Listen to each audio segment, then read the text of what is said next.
Well, hello out there in podcast land, and welcome back to the Front Row Network, the network for people who actually like movies and TV. And welcome to a very special episode here on the network. It's March Madness, and we are back. We are doing another bracket for you. This time, it is time, finally, to hit the ultimate 80s movie bracket. So, welcome. I am your host and resident bracketologist, Lou Hare. And I am joined today by a distinguished panel with whom I plan on disagreeing wildly with for the next hour and a half. So let's start by welcoming first Craig McFarlane. Craig, how are you? I'm doing wonderfully. I want to say two quick things real quick. First of all, this is like your year anniversary. It is. We were happy to have you and happy to throw you into movies that people love that they shouldn't. So thanks for being around. The second thing, I'd like to first start this episode by issuing a formal apology. If you remember to last year, the Front Row declared that the best movie of the 1990s was Interview with a Vampire. Idiots. And I want to go ahead and say that we will make every effort to correct that wrong this year. I still can't believe we did that. We were only a couple months into a new presidency. Our minds weren't in a good place. Okay. By the way, I voted against that, so my mind was fine. We are war-torn veterans at this point, and we should be able to move forward. To be fair, Interview with a Vampire won the NIT version of the 90s. The big dance was won by Shawshank Redemption. So there's some face that we saved there. But no, you're right. Hey, we all do crazy things in the heat of a bracket battle, and somehow Interview with a Vampire stumbled to a victory in our NIT bracket. But is somebody in heat? Is that what I heard? Yeah. So I will welcome on now the next member of our panel, the host of our flashback. So it's only appropriate to have him here for the ultimate 80s bracket. Please welcome Scott McFarlane. As being one of only two people on this conversation that remembers the 80s, I welcome everybody else. And I stand in solidarity with Optimus Prime, who was left off this bracket, and with the Enterprise that was left off this bracket. I wait for the NIT. Okay. Yeah, which will be coming post haste in a couple of weeks. Once I lick whatever wounds I plan on getting in this tournament, I'll put something together. And then our final panelist for the evening, please welcome a favorite to the front row, Mr. Ryan Lutens. How you doing, Ryan? Good, thank you for having me. Side note, as a horror lover, I'm glad Interview with a Vampire won, and you could suck it, Craig. So, like I said before we went live, if you needed someone that was free on a Friday night, it would be Ryan Lutens. So, I think you're proving my point over and over again with your statements. No, but Shawshank is probably the best movie of the 90s. But if I had to pick a horror movies of the 90s, it would be Interview with the Vampire. But I won't let that cloud my judgment when it comes to, the whole bracket. Right. Absolutely. Well, as I have learned now doing multiple brackets on social media and now for the front row, no bracket satisfies everybody. And the beauty is you can craft whatever bracket and have it fill out whatever way you want. And there are plenty of people to tell you how wrong you were. Especially when you were wrong. Thank you for that. So just to recap, we'll do a quick summary in case you missed our Selection Sunday podcast on Sunday on Facebook. We have chosen 64 movies from the 80s, and we have, by the criteria of cultural impact when they were first released, box office, critical acclaim, cultural significance at the time. Criteria number 2 was cultural impact since. How many movies has it influenced? How much is it still referenced or viewed or celebrated today? And then the third criteria is how much of an 80s movie is this? How representative of this is of the decade? If you were to show this to somebody, you could say this is what the 80s were like, and give people a real taste of the 80s for those who didn't get to live it. So we've got 64 movies. We've got multiple regions, and we'll kind of hit those regions as we go. So what we're going to do is we're going to go through region by region, and we're going to make our case, and we're each going to vote. And you'll notice we only have 4 people here, but we do have a 5th vote. And that fifth vote is you, the listener. Or at least I hope it was, because we have been advertising on Twitter and Facebook all week about these brackets. We put them up on brackify.com, which if you haven't gone to their website, this is a free plug for them. I don't know them. It's a really fun site where you can create your own bracket and have people vote on it and then get to see how the results play out. So we put these up on Monday and we've gotten a great response. So great that we figured we wanted that whatever you voted for to have a voice. So what we're going to do is that we're going to make our votes, and then the 5th vote will be you. And so we'll see how our opinions coincide or contrast with yours. So without further ado, let's get to it. And we're going to start right off with the comedy bracket. So up at the top, we've got the number 1 seed Ghostbusters versus the number 16 seed 9 to 5. So we're just going to go round table here and tell us. I sense where we're going here, but so Scott, do you have an opinion on this? Not at all. I'm good. Go on. Okay, no. Please tell me about Dolly Parton. Do we need to talk about this? Well, I think let's give 9. I think I know where this vote's going. So let's not all be sexist, egotistical, lying, hypocritical bigots, and let's celebrate 9 to 5 for just a moment, because I do think it deserves a place in this bracket. I as the guy who made it, I kind of am biased, but it was a hit. It's a really fun movie. If you haven't revisited it, I encourage you to do so. It's got the song from Dolly Parton. It's her first movie. She becomes a movie star out of this. And it's a fun movie, and it features maybe one of the best 80s slime balls of all time, Dabney Coleman. That said, I'm not voting for it. I'm voting for the number 1 seed. Good pitch. Yeah. Hey, but we'll celebrate these movies as we kick them to the curb. And so I celebrate 9 to 5, but I vote for Ghostbusters. Scott, how about you? Yeah. Ghostbusters is one of the best comedies of all time. It is one of the best films of all time, and it is epitome of the 80s. And Dolly Parton had a film career after this. I guess she had the best little whorehouse in Texas. Or maybe that came after, actually, before this, actually. I think this is her film debut. Okay. Somebody can fact check me in the comments, but I vote for Ghostbusters. Okay. All right, Ryan, how about you? As much as I like to say that Dolly Parton got 3 Golden Globe nominations with 9 to 5, I'm gonna have to go with Ghostbusters on this one. Somebody looked up his IMDb trivia. I was doing that before with the Oscars, but yeah, it's Ghostbusters. All right, and Craig, how about you? I will say that the one thing that 9 to 5 has that Ghostbusters doesn't is a Broadway adaptation. That being said, that'd be awesome. I want a Ghostbusters Broadway adaptation. It would be awesome. Bakeman, everybody Bakeman. Right, so you already have a quartet there. Anyway, there's 4 of them. You can have it's perfect. There's never been a 1 versus a 16 or a 16 go down win over a 1 seed, and I think that there's a reason for that. So we'll go ahead and keep it with that tradition and go Ghostbusters. Okay. And in the first clean sweep of the bracket, Brackify agrees with us. The listeners agree.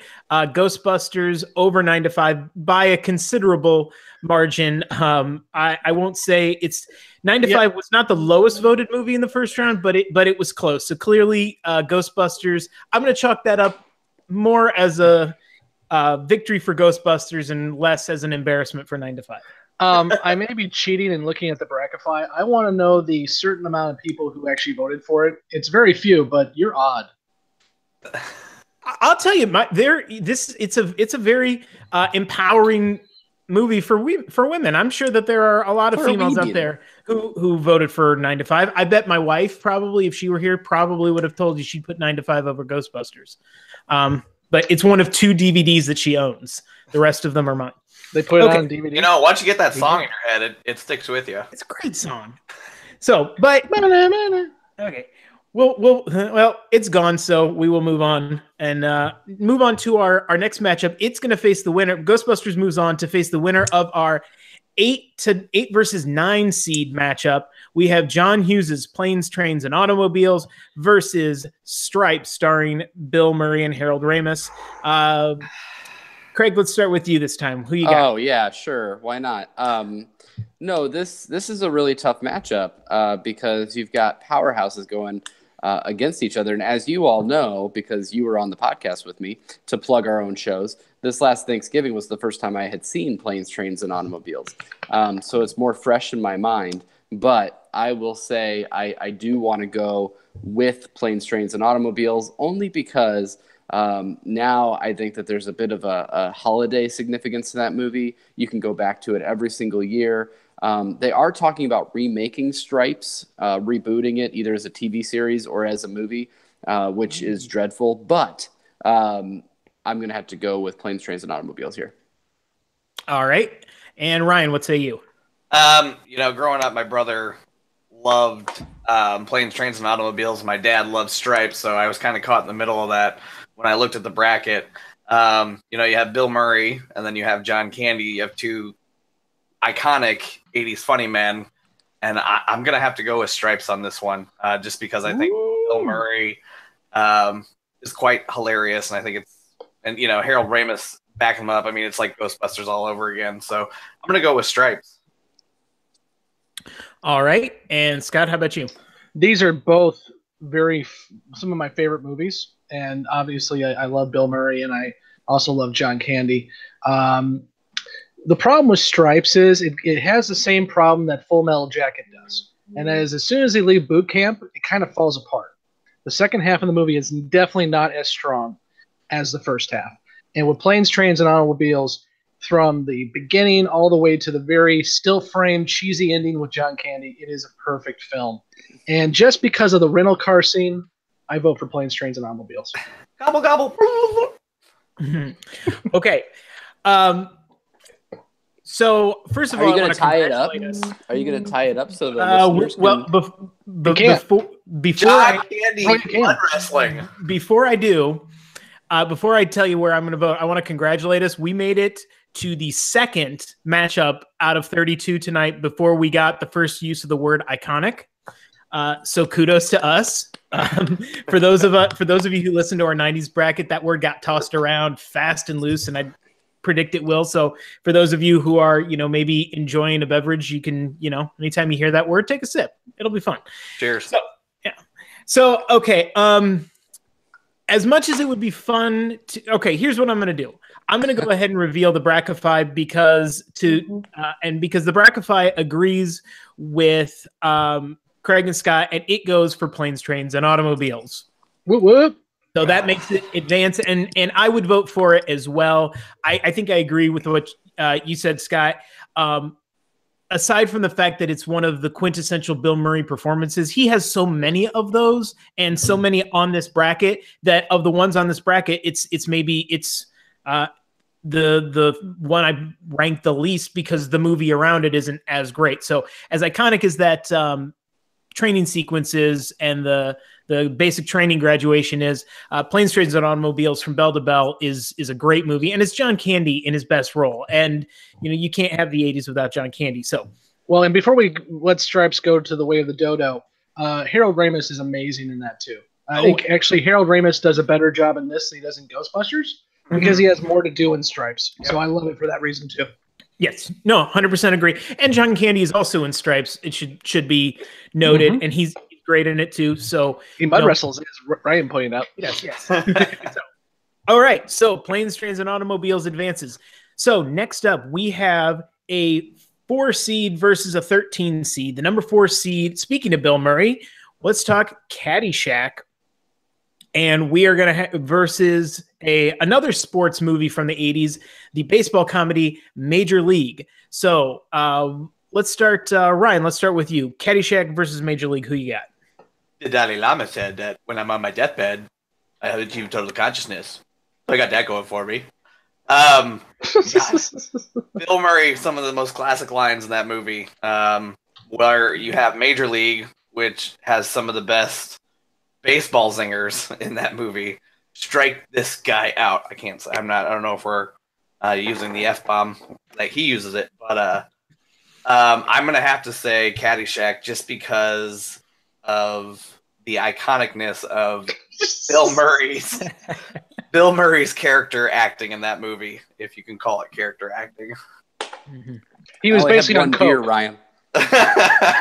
Really, all it comes down to is everyone in that movie was on coke the entire time. Pretty much. I am 100% serious. I think the director had it waiting in between takes. Yeah, it's hard to believe that of these two movies, the one that doesn't have Charlie Sheen in it is the one known for its drug use. Okay, so Scott, how about you? Both, again, the comedy bracket here is really, really good, except for 9 to 5. I love both these movies, but I am a baseball fan through and through, and I actually think, yes, Caddyshack has some great funny jokes, but it really doesn't have a story because, well, again, they were all on coke. But Major League actually has a pretty fun story to go along with it too, and so I go with Major League. All right, Craig, we are 1-1. So you said that this is the 4-13 matchup.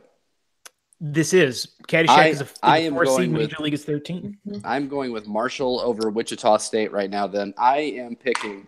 I'm picking Major League. Here's the deal.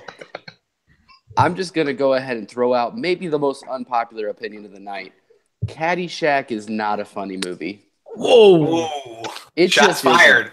Shots fired across the bow. Call him Ricky Bond because he's throwing some heat now.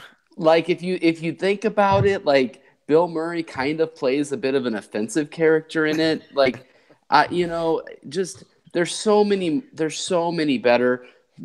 more better Bill Murray performances. We've already talked about 2 of them. But for some reason, Caddyshack hangs around. It just needs to die. It's not the best golf movie. I'd rather watch 10 Cup. I'd rather watch Happy Gilmore. So just get out of here, Caddyshack. Okay. So we have a 2-1. That was a little bitter. No, hey, I've seen Craig golf, so that's what this is all about. You've also seen me play baseball. True. No, I love everything about Major League, and it does get a lot of credit for being one of the more authentic baseball movies when you talk to people in the world of baseball, and it's a favorite there. So I don't think if we were judging this on quality of sports, which maybe we'll do a sports bracket one day, who knows? But if we were judging by that, and I think if you're talking bell-to-bell laughs, it's probably Major League. But putting aside which movie I think is the better movie, because I think an argument can be made that Major League's a better movie bell-to-bell, you can't set foot on a golf course without somebody quoting Caddyshack. And you're not just talking Bill Murray, you're talking Chevy Chase, and you're talking Rodney Dangerfield. And, if we ever did a podcast, we could get in on this. But part of the reason the movie is such a mess is it was originally meant to be a showcase for the caddies. It was supposed to be a story by then. Then they brought these comedy powerhouses in who just did whatever the hell they wanted to do and, made some gold out of it. So here's what I'm going to do. I'm going to tie it up right now. Because I'm going to vote for Caddyshack. There's drama here. There's drama for the listeners. They're not following along. If they were smart and clicked on the link, they could be. Don't tell them how to game the system. But you can go to brackify.com right now and vote along. It's open for 6 days. Yes, we're going to keep this open until part 2, which is next week. But anyway, going to the Brackify, the listeners have spoken, and overwhelmingly by a 2-1 margin vote for Caddyshack. So Caddyshack wins the round. It advances, and it will face the winner of what is usually in the NCAA really kind of a poisonous matchup, a 5 versus a 12. You got to watch those sneaky 12 seeds. In this one, we have our 5 seed, the Blues Brothers, the 1980 film with John Belushi and Dan Aykroyd, versus the number 12 seed, another powerhouse duo from the 80s, Bill and Ted's Excellent Adventure. Scott, you already had an aside, so I will turn it over to you first. An aside, huh?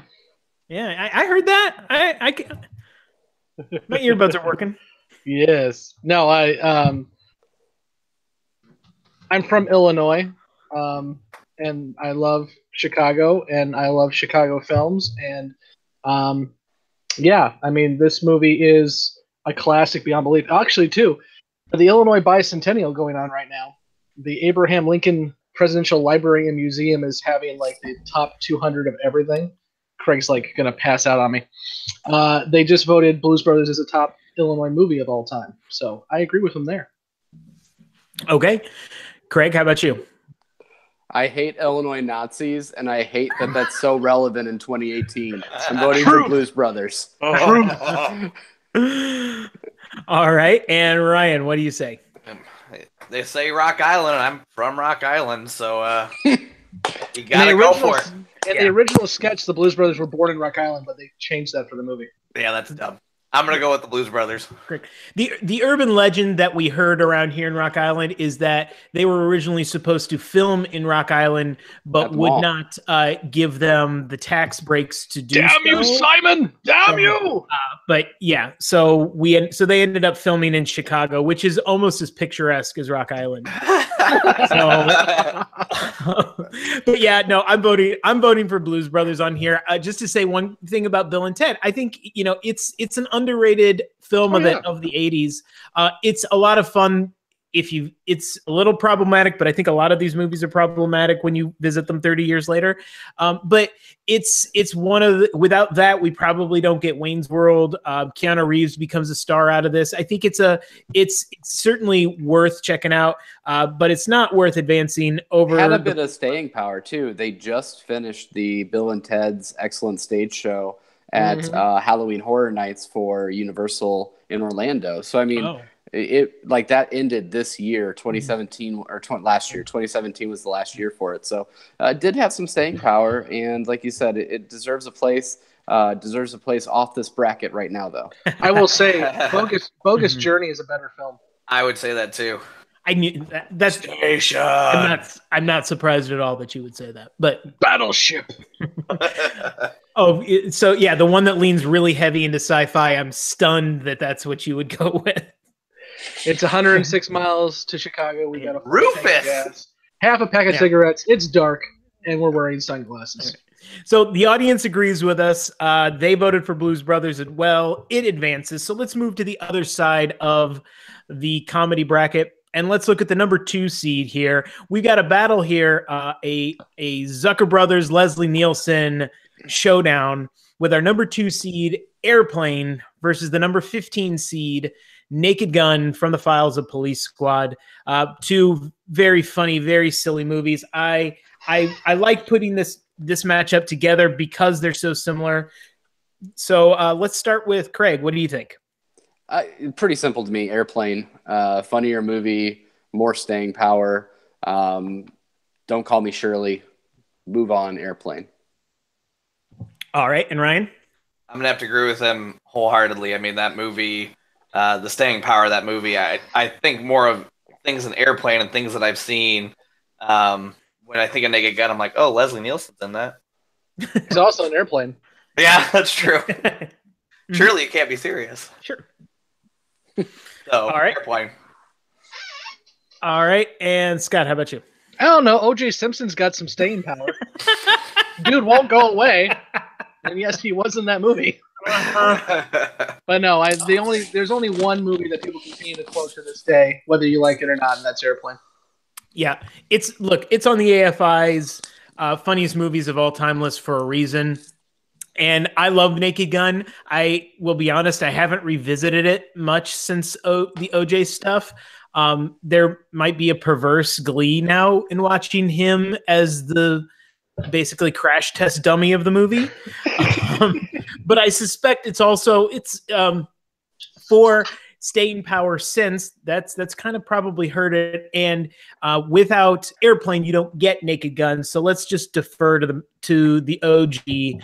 We will make this a clean sweep for Airplane, and our listeners agree as well. So this one, not as close as I thought it was going to be. I thought there might be some more recency bias since Naked Gun's from later on in the decade, and who doesn't love Enrico Palazzo? Easily my favorite opera singer. So yes, okay, it's moving on. And it will face the winner of our 7 versus 10 matchup, which is a pair of high school movies, high school comedies. Number 7, Fast Times at Ridgemont High versus number 10 seed, Ferris Bueller's Day Off. I'm going to start this one because I'm going to let you guys just kind of rake me over the coals for this. To show, I am not a huge Ferris Bueller fan. I'll be honest. I think you want to talk about a movie that would explain your bracket. Look, it is, to me, it's a fine movie, but I do feel kind of, Craig, as you feel about Caddyshack, it's a bit of a mess of a movie. There's no real plot to it.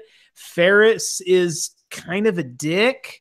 It's of the John Hughes movies, it's the one that I don't really care for. So I'm going to vote for what I think is maybe one of the best high school movies of all time in terms of its honesty, and while also being really, really funny, and a movie that launched a lot of careers, and that's Fast Times at Ridgemont High. I will now yield my time I have opinions. to Craig. Yes, go ahead, Craig. Give me your opinion. Okay. So here's the deal. First of all, the plot is in the title of the movie. His name is Ferris, and he takes a day off. That's literally the plot of the movie. What's the conflict? Best title ever. The second thing here is that I do think that this is slightly generational, because I've seen Fast Times at Ridgemont High a few times. I enjoy the film. I do think that it belongs obviously on this list. And like you said, it started so many careers. But at the same time, and any movie that has Judge Reinhold in it, I really appreciate. But Ferris Bueller's Day Off is, to me, something that, I can't believe it's a 10 seed. When I first saw this bracket, I was like, are you kidding me? This should be the 2 seed. I don't think it's better than Ghostbusters, but it's definitely up there. Yeah. And maybe that's because I connect more with this film because there's a slight age difference between you and I. I don't know. Like, I do think that it is a little bit of a generational thing, and maybe when you went to high school, which one you connected with more. For me, it's easily Ferris Bueller's Day Off. Yeah, I don't know about the generational thing because I'm with you, Craig. You're only 3 years older than me. And Lou's like 1 year older than I am. That's not true. Wasn't Lou born in the 70s? I was. Oh, never mind. Well, You're old. There you go. by 2 months, I was born in the 70s. Oh, murder, baby! My life has now spanned 5 decades. Thank you very much. And I think that 4 or 5 years matters. I really do in this movie. I 100% agree with you, and I think that's going to come in play in a couple of these things down the road. But yeah, no, I think you're right on that. But for me, I don't hate people who I don't mind Ferris Bueller's Day Off. I just don't think it's as good of a movie or as iconic of an 80s movie as Fast Times at Ridgemont High. But okay, Sky, what you like to tell me where I'm wrong. Tell me where I'm wrong. There's nothing wrong with your choice here. I just think that Ferris Bueller is a more epitome of the 80s. It has lasted longer. It has great staying power. You continue to see it on TBS way too much. And the one reason why I would say Fast Times deserves at least an honorable mention is Phoebe Cates, because oh my God, Mia Sara is good. I'm okay with with Phoebe Cates. Oh my God, but she'll come back. She's going to win a bracket later on. That is, if we're talking movie scenes, it has one of the more famous scenes of movie history. So, okay. So, Ryan, you going to help bail me out here, or are you just going to pile on? So here's the thing when it comes to Ferris Bueller's Day Off. To That's me,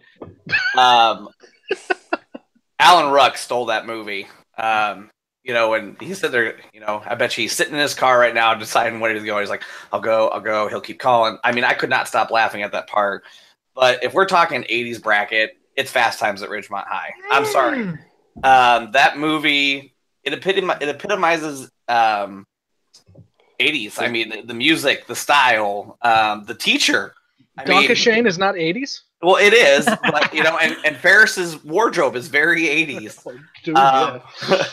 But I there's just something about a coming of age movie, and it's not, there's one focus in Ferris Bueller, but in Fast Times, it's a lot of different 80s kids and what they're going through, finding a job, losing your virginity, being a pothead. I mean, that's all stuff that was relevant in the 80s. I mean, there's so many good people in that movie. Sean Penn, Forrest Whitaker, Judge Reinhold.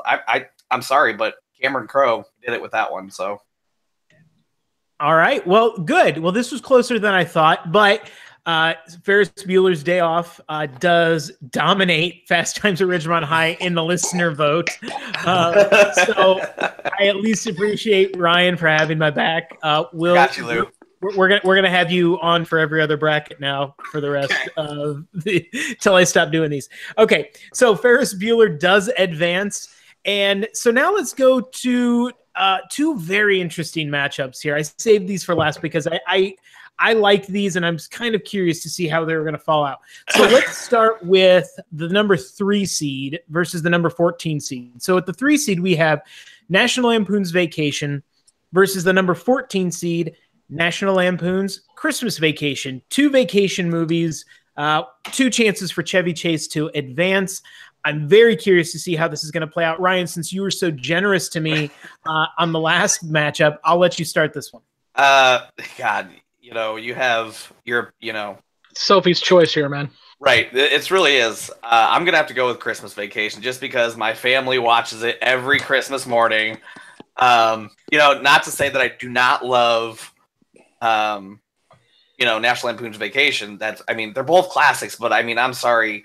I think there's more one-liners in Christmas Vacation that I could possibly get away with that I recite all the time. Like, hey, where are you going to stick a tree? Why don't you bend over and I show you? You got a lot of nerve talking to me that way. I wasn't talking to you. All right. So I know where Craig's going with this. So I don't know where Scott's going, so I'm going to speak my piece real quick. Please. So to me, I love both of these movies. Let me just get straight up. And Craig and I have already duked this out on Facebook over Christmas movies and where it belongs in the pantheon of Christmas movies. I love Christmas Vacation, but I think you're right, Ryan. It's a movie you watch every Christmas and you associate it with Christmas. I don't think you associate it with the 80s. It's a Christmas movie that happened to come out in the 80s and the last 2 months of the 80s, by the way. Did you see the shoulder pads in that one girl at the jewelry store? It was the 80s. It's clearly the 80s, but she's walking around like this. I think if we're talking iconic status from the 80s as an 80s movie, I think it's Christy Brinkley. I think it's Holiday Road. I think it's John Candy, Wally World, and it's to me the quintessential Chevy Chase performance. The first time we meet Clark Griswold, it's National Lampoon's Vacation, because without it, we don't get Christmas Vacation. Christmas Vacation obviously I would agree, has more staying power because of the holiday tie-in. I watch it every Christmas as well, but for an 80s bracket, I'm going to vote with National Lampoon's Vacation. So, Craig, how about you? Christmas Vacation. Done. Cheers. Fair enough. And Scott, what say you? My vote doesn't matter. It does matter. It's 2-1. Okay, I need to stop cheating. So everything you guys have said is accurate. I'm gonna actually agree with Lou here. In the fact that I think, don't worry, you're fine. In terms of 80s films, Vacation is more of an 80s film. Also, too, Christmas Vacation, I watch every Christmas. I love the movie to death. I probably watch it more than once because it's on all the time. But I I think Vacation is a funnier movie when you watch it as the vignettes that it was meant to be. Much like Caddyshack, and as much as I argued against it, the vignettes are just funny as hell. And these two are the best vacation movies. European Vacation will put you to sleep. Well, now Vegas Vacation, believe it or not, is not bad. Not bad. Ooh. It's not bad. We'll talk offline. European Vacation is atrocious. With Christmas Vacation, you can go with 2 Halloween costumes with the ascot, or just in a white robe with a host saying "Shitter's full." I've done both costumes. You haven't done the one with the dishwashing gloves that keep you warm? No. We have a restaurant in Springfield named after Cousin Eddie. I mean, come on, guys. Cousin Eddie's in Vacation too. Okay. Well, 12 seconds. Right. So he's in it for a bit. He's got a worm colony. So we're 2-2. This is one of the closer matchups on Brackify, but unfortunately for me and Scott, the listeners side with Craig and Ryan. Woohoo! National Lampoon's Christmas Vacation advances over Vacation. I do think that's a lot. Do you actually have the numbers on He won't. He won't say the numbers. I do have. I mean, would you like me to say the numbers? Yeah, Well, you say it's kind of close. It's not as close as he says it is. Okay. No, it's it's closer. It's closer than Ghostbusters versus 9 to 5. 9 to 5 got 16 votes. Okay, I want to know who those 16 people are. As of One might have been Dolly Parton.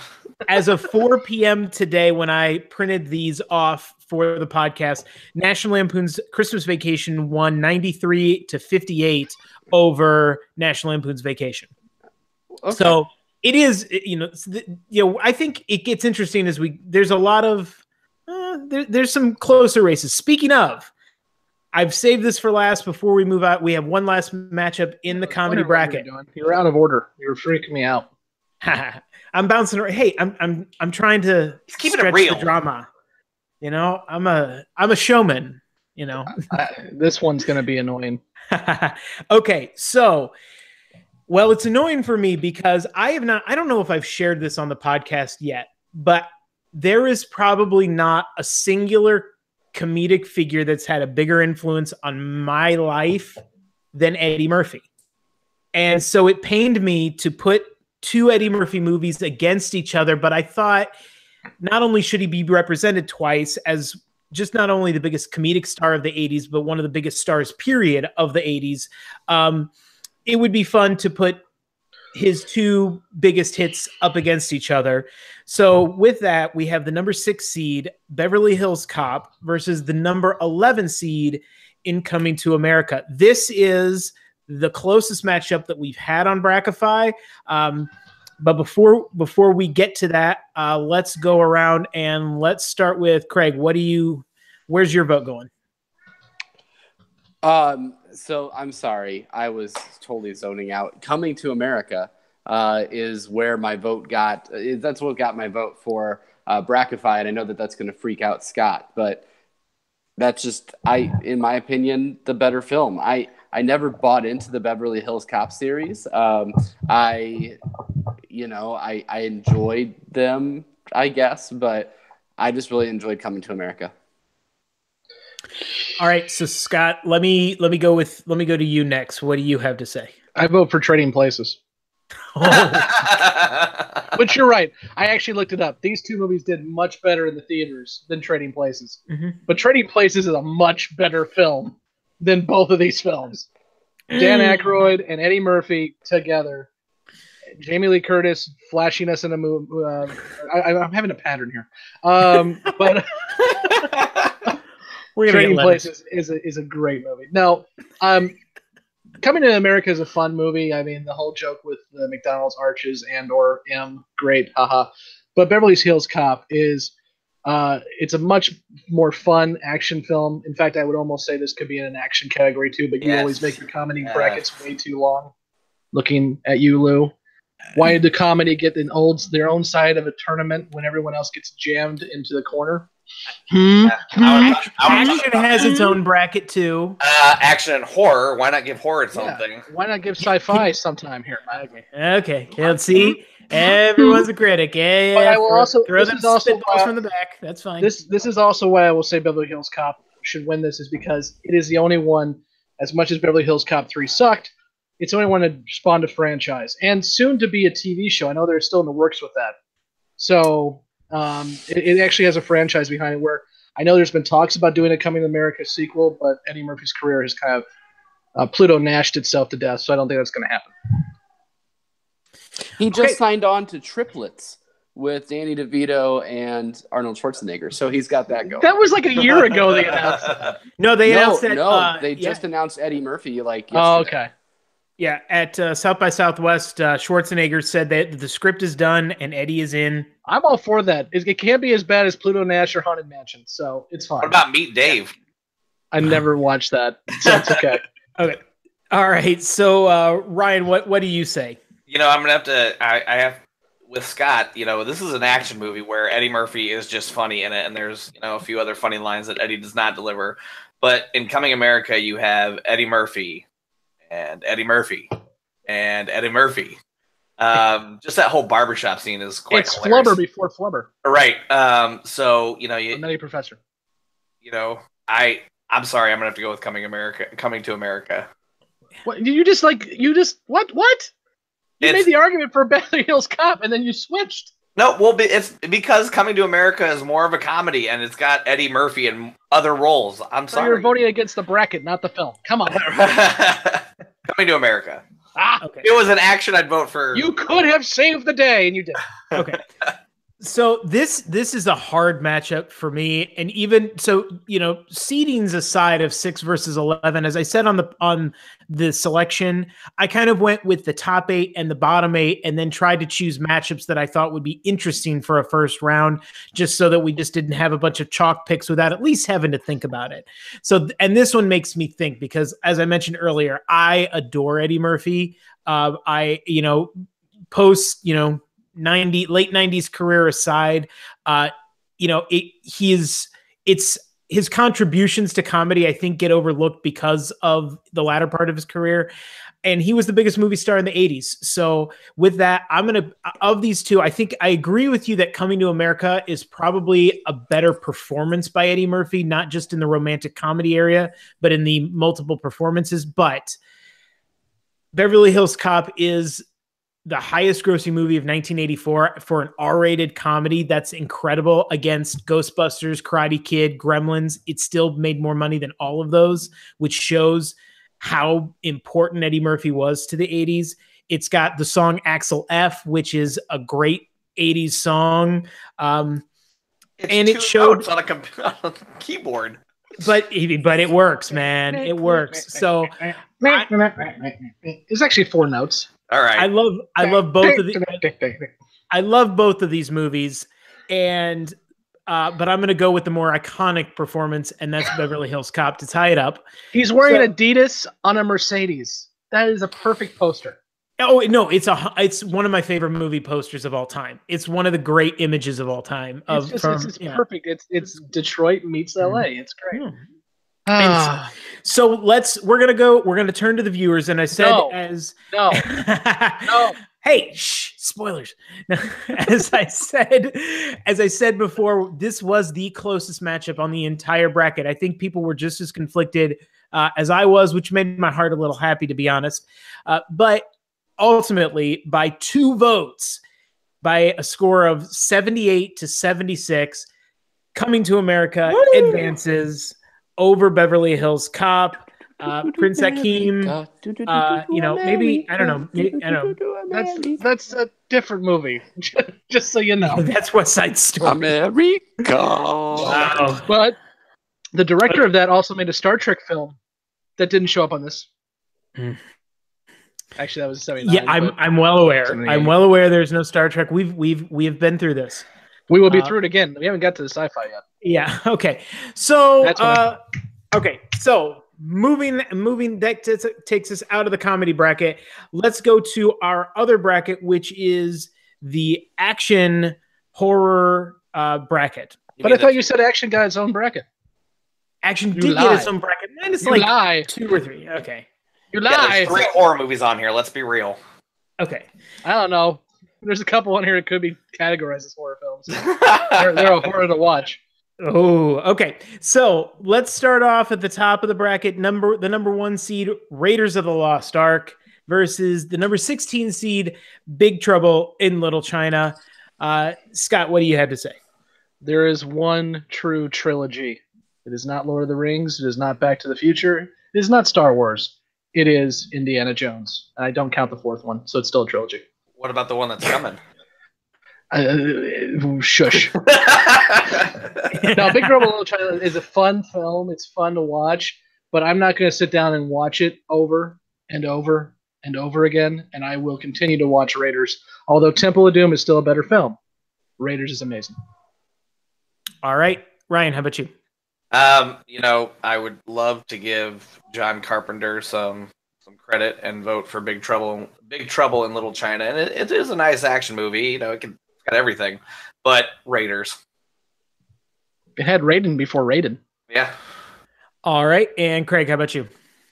Well, Big Trouble in Little China has a kind of a storied past with the front row. It was supposed to be our first flashback movie that we were going to do before Scott was even the host, and we have still never done it. But the front row.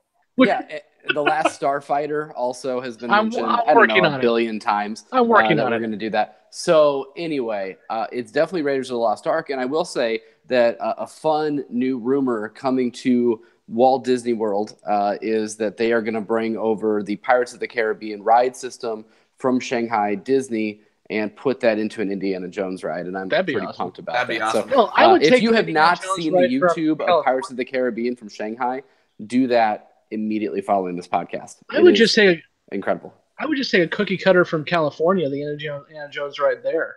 I've watched it. Dinosaur. Is that really what it is? Yeah, that's the same track as Dinosaur. I'll take it. Awesome. But anyway, go if you have not seen that, go watch that. Raiders of the Lost Ark. Hey, Craig, you know what the difference is between Wally World and Disney? What's the difference between Wally World and Disney? Wally didn't charge for parking. Disney does. We got jokes. All right. We got jokes. All right. $13 a day for those cheap seats.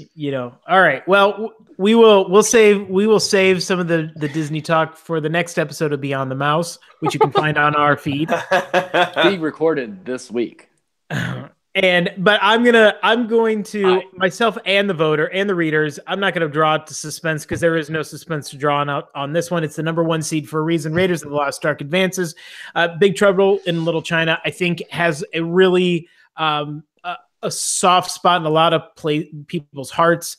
So I'm glad that it could make the bracket. We actually did this as a play-in game on my Facebook page to determine what was going to get in to get trounced by Raiders of the Lost Ark, and Big Trouble in Little China made it in. So what was the other one?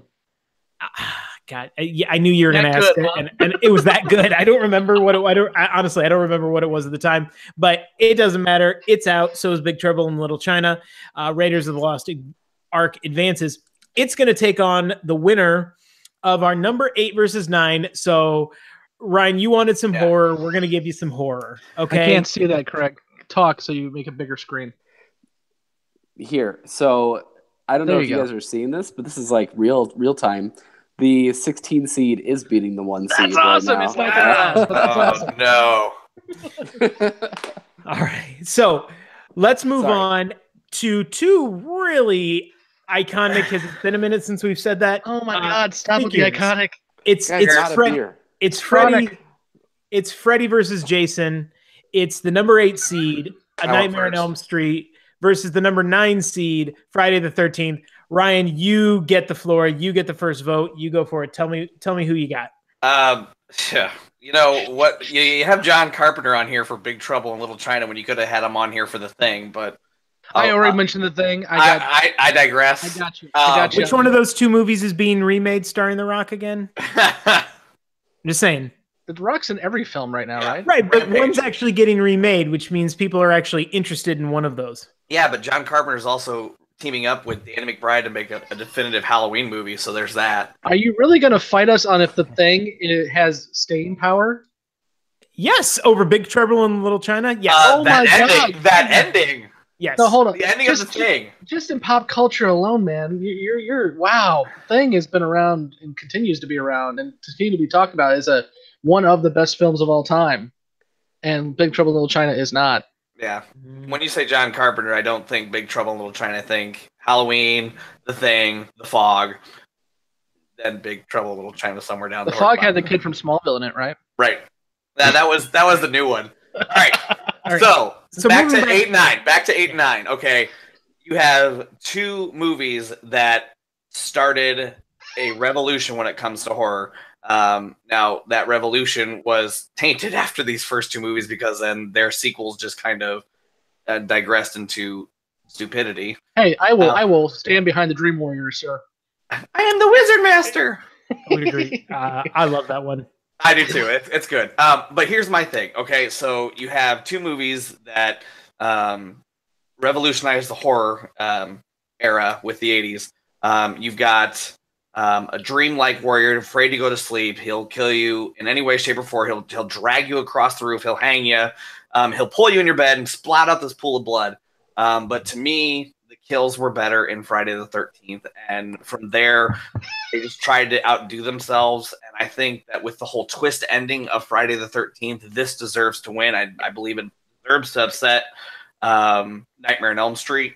And just some of the kills in Friday the 13th were a lot better than Nightmare on Elm Street. And when she's running around at the end and discovering all the bodies, that plays more into the suspense element than what Nightmare did. So I'm going with Friday the 13th. All right, Craig, how about you? It gotta be Friday the 13th. No, I'm sorry. It's gotta be Nightmare on Elm Street, the film debut of Johnny Depp. Kevin Bacon, man, you wouldn't have 6 degrees of separation without Friday the 13th. He got separated by an arrow in there. Right in the neck. Freddie terrified me because he was the one person you couldn't escape from because you always had to sleep. So he could attack you in your dreams. It's a terrifying premise. In fact, I'm going to have a hard time sleeping tonight because I'm just talking about it. You can't escape Freddy because you always have to sleep, but you don't always have to have sex. So Right. you're good. So definitely Nightmare on Elm Street, the film debut of Johnny Depp. And it's terrifying. Okay. All right. Scott, how about you? You misspoke, sir. This is not Freddy versus this is I not Freddy versus Jason. Freddy versus Jason's mom. And that's why I vote for Nightmare on Elm Street. Yeah. Oh, boo! Friday the 13th is a good series. It's fun to watch just for schlock. But I think Nightmare on Elm Street with Wes Craven is a better movie. The effects are amazing in the first one when the kid gets dragged across the wall and all that. Mm-hmm. You don't even get Jason in the first one. Yeah, you do. No. Well, okay, you get little drownedy Jason in the water. Yeah, that's scary as hell. Yes. And this was tough because, yes, I knew it as soon as it came out of my mouth that somebody was going to, say... Somebody was going to be the asshole. Somebody was going to be surprise! The asshole. And remember, I didn't correct you, Lou. Okay. So, but in that regard, yes, I know Jason is not in the first movie. I have seen all of these movies so many times. Yes, I know the story. I know the lore. But Friday the 13th is the one that kicks off that franchise. And if I had put Friday the 13th Part 3, which is the one where Jason gets his mask, see, I know my shit. People would be like, why is Friday the 13th in 3D on a bracket? So no, you have to put the first one on there because it starts the franchise, even though Jason's not in it. It's probably also the biggest moneymaker, too. It probably is. But if I look even taking the movies aside and I look at the totality of the franchise, and you've got two very recognizable figures, the hockey mask and the glove. And I don't think we give enough credit to understand what a pop culture figure Freddy Krueger was in the 80s. The dude hosted a segment on MTV. He was everywhere. He was ubiquitous. So I think he is a much more he's a bigger staple of the 80s to me than Jason Voorhees is. For that reason, I'm going with A Nightmare on Elm Street. Our listeners agree by a 2-1 margin. So Nightmare on Elm Street advances. Real quick, did you guys see this story where somebody chained Jason Voorhees statue to the bottom of a lake. Wrong. Yes. People go there to scuba dive, and so they just happen upon this. Oh my god. Okay. So, all right. So Nightmare on Elm Street advances. Let's move on. I hate all of you. All right. And so let's move down to the lower half of that bracket. We're going to go with the number 4 seed versus the number 13 seed. The number 4, both proud flag waving films, if there ever were two. And that's the number 4 seed Top Gun versus the number 13 seed in Rocky 4. So, Scott, let's start with you. Who you got, Top Gun versus Rocky 4? I feel the need for speed. I have already said that Rocky 4 is the weakest of the Rocky franchise. We have had this conversation many a times. Yeah, that's why I started with you on this one. And Top Gun is a better movie. Period. It's better shot. It's got a better story. It's longer. It doesn't have 15 montages. It has 1. And it has homoerotic volleyball. All right. Playing with the boys. Okay. All right, Ryan, how about you? Rocky 4. I'm sorry. Rocky 4. My brother's in the Navy, and he'll probably kick my ass that I said this over Top Gun because he's going to be a pilot here soon, and he lives and dies by Top Gun. But I'm sorry, Rocky 4 is my favorite. It is so 80s. You feel just pumped up when you see him. And Hearts on Fire when he's training. Don't knock the montage. That was perfect. There was 4 montages. The entire movie. Dolph Lundgren and Bridget Nielsen, 2 big staples of the 80s as well. I'm sorry. Have you seen the poster for Creed 2? Yes. It's got Dolph on the poster. It's amazing. I can't wait. Oh, I need to see that. Okay. He looks so old. It's bad. All right, Craig, how about you? Of course it's Rocky 4. But have you actually watched Top Gun recently and realized how many times you complain about montages? My complaint is in that movie, the take your breath away, boom, boom, boom, boom, boom. That happens about 55 million times in that goddamn movie. Like there is no, like, there's a little bit of dialogue, and then it's like a Goose and Maverick look at each other, and it goes boom, boom, boom, boom, because Goose and Maverick have a special relationship. Boom, boom. But it's absolutely Rocky 4. Rocky 4 brought down the Berlin Wall. Rocky 4 destroyed communism for good. It's Rocky 4. All right. So it's going to come down to me because Top Gun beats Rocky 4 2-1 by our listeners. So do I go with the listeners or do I go with our panel here? Or do I go with my heart? Because people know I have me some love for some Rocky 4. Both of these movies represent that mid-'80s, like just very paper thin, thinly veiled allusions to communism. I mean, Rocky 4, there's not even an allusion. It's just there. He's fighting communism. They fight MiGs. So I will, because here's the thing. I love Rocky 4. I think I would rather sit through it again than watch Top Gun because I don't think Top Gun has aged particularly well. But I do think that Tom Cruise is one of the biggest stars of the 80s. This is the movie that makes him a mega star. You talk about Hearts on Fire. Top Gun has Highway to the Danger Zone. Not Kenny Loggins' best song, though. That's Footloose. It's not. But Kenny Loggins. Playing with the boys. So as much as it pains me because I love Rocky 4, I'm going to side with the audience. I'm going to go with Top Gun. Yeah. It's going to advance. That pains me. That hurts me deep inside. So it advances, and it now is going to take on a very interesting matchup to me in a 5 versus 12 in a matchup that whoever wins, we all lose. Aliens versus Predator. So Aliens with the 5 seed, Predator with the 12 seed. Scott, let's start with you. You have me so confused. I missed the first part of the bracket announcement, so I didn't realize your action bracket was your sci-fi bracket. I don't understand this at all. Aliens is an action movie that has aliens. It's not a sci-fi movie. What? Alien is a sci-fi movie. Aliens is an action movie. You can't be both. Okay. I feel like I You agree can be with both, Lou but it's here. more action You than agree it is with sci-fi. Lou because you're a curmudgeon. Then you could make the case that Alien is a horror movie. You could. I would agree. So But I if would that's the also make case, the then the case whole that Alien- franchise is not a sci-fi movie. I Then. would So also it make the case that Alien came out in the 70s, so let's not even bring that up right now. right. Okay. Yeah, Aliens, because it's one of the few times where, and Ryan's gonna hate me for this, one of the few times where a sequel is better than the original.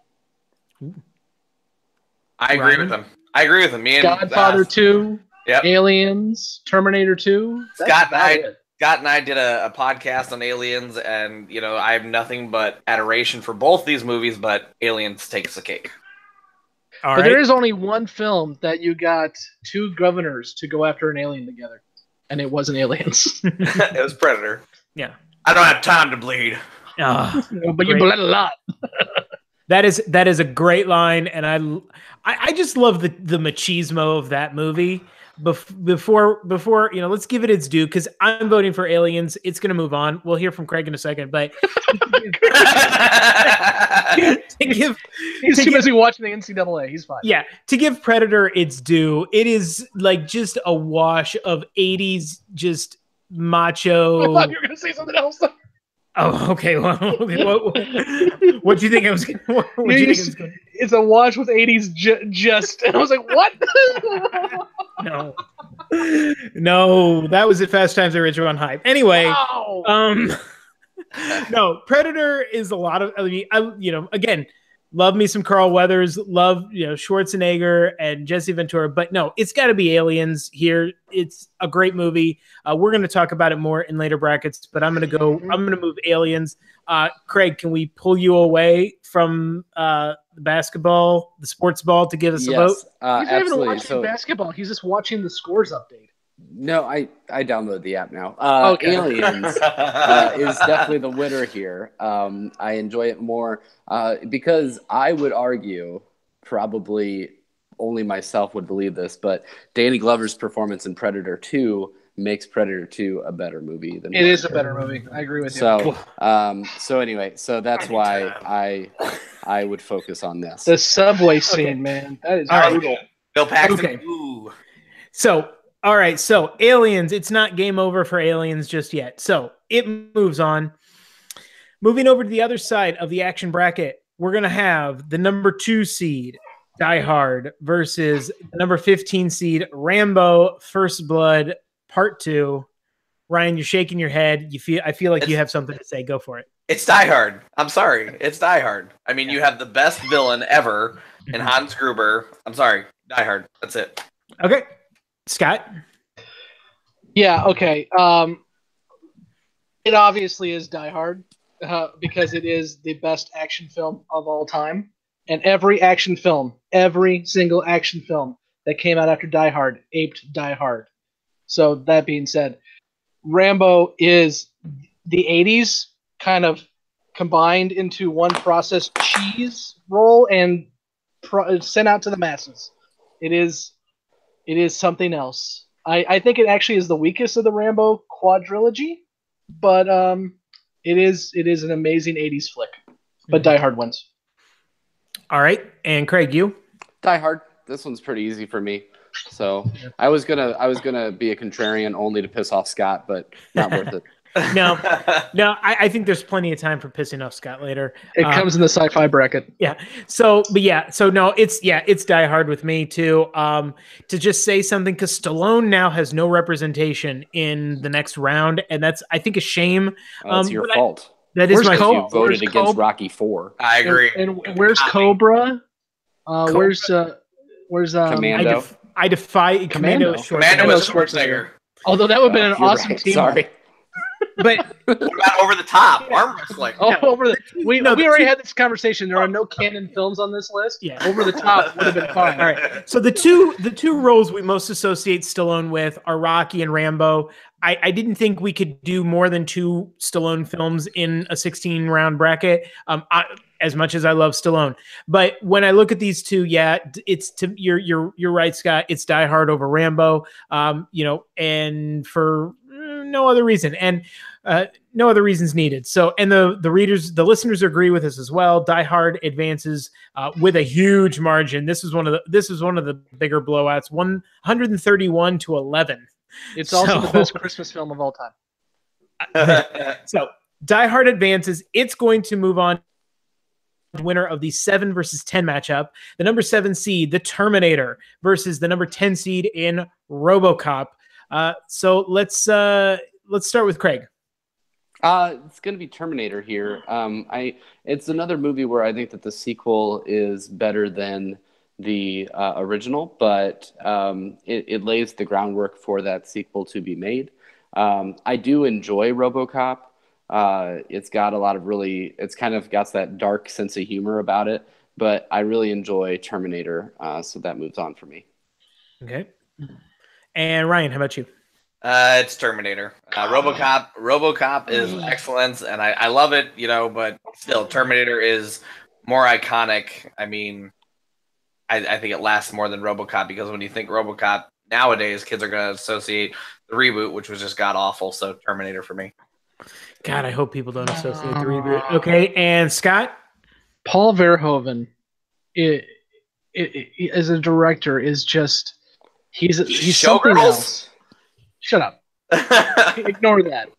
But Terminator is a good action flick, but again, Terminator 2 is much better, and Aliens is much better, and The Abyss is much better, which also didn't make your list. So, but RoboCop is just, it's an amazing film. I mean, there's so much going on in that. There is so much in terms. I'm not going to blither on, but RoboCop is a better movie than Terminator. Not a better movie than Terminator 2, but a better movie than Terminator. And I'm going to lose this fight, so that's fine. Here's the thing. I agree with you. I think RoboCop is a better movie than Terminator. And if this was RoboCop versus Terminator 2, I don't think it would be a contest for me. Well, Terminator 2 came out in the 90s, so it did. So it was on our 90s bracket. It didn't win, but it moves. But for my vote, I'm also going to side with you, Scott, and go with RoboCop and give it some love, because I think it's so much fun. I think if you haven't watched it in a while, go back and revisit it and see just how darkly comedic it is too, which is something I think we forget about with it, but it's so much fun. And RoboCop's just this unique movie out of in the 80s that's really kind of special. But it's not. Go ahead. I was just going to say, RoboCop has a special place in my heart because it's one of the first movies I saw in the theater that wasn't a kid's movie. And it's because my babysitter's son snuck me over to it without telling her what it was. And that was amazing. Okay. Well, I think I was like 10. So, Scott, you and I are outvoted because the listeners overwhelmingly took the Terminator over RoboCop with a score of 125-20. So Terminator advances. It's going to take on Die Hard in the next round. Moving on down to the last section of the bracket, we've got the number 3 seed, the Karate Kid, versus the number 14 seed, Young Guns. Teen heartthrobs duking it out here. Scott, let's start with you. Where are you falling here? There is only one of these films that has a spinoff coming to YouTube Red. Has everyone seen the trailer for Cobra Kai? Yes, it's fantastic. Oh my god! No, Karate Kid is again one of those '80s movies that is the '80s in a nutshell. I actually just had my daughter watch it a few weeks ago, and she now wants to watch Karate Kid 2. Unfortunately, she doesn't realize that movie sucks, but we're gonna get there. All right, and Ryan, how about you? Karate Kid, wax on, wax off. It's iconic. But Dude, I'm out of beer. You gotta stop. This is the last one. Calm down. I'm a proponent of history, and I had more fun with Young Guns, so I'm going to say Young Guns. Because Young Guns is historically accurate. No, not at all. No movie is historically accurate. Let's be real, but I like westerns. So I'm going to say Young Guns just because I like westerns. Because when I think westerns, I think Bon Jovi. Emilio Estevez. You do make a good point, and that this is the only Western that we have on the bracket. Oh, for God's sakes. 80s were lean for Westerns, but when Young Guns is the best Western of the 80s, maybe there's some. That's saying something. That's saying, yeah. 1991, and I'm forgiven.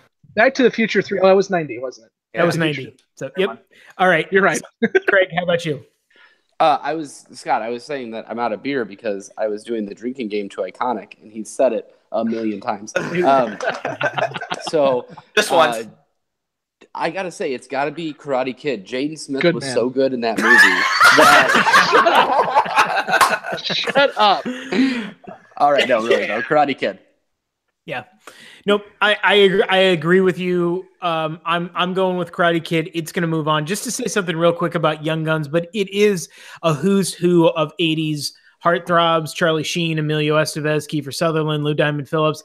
It's and those other two guys.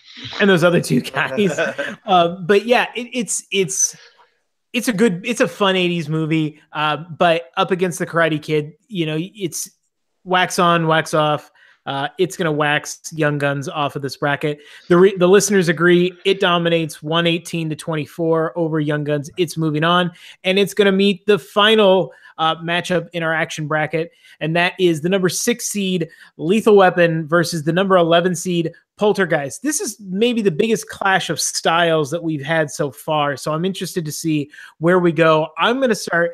I'm curious about where Ryan's going to go with this. So, Ryan, let's start with you.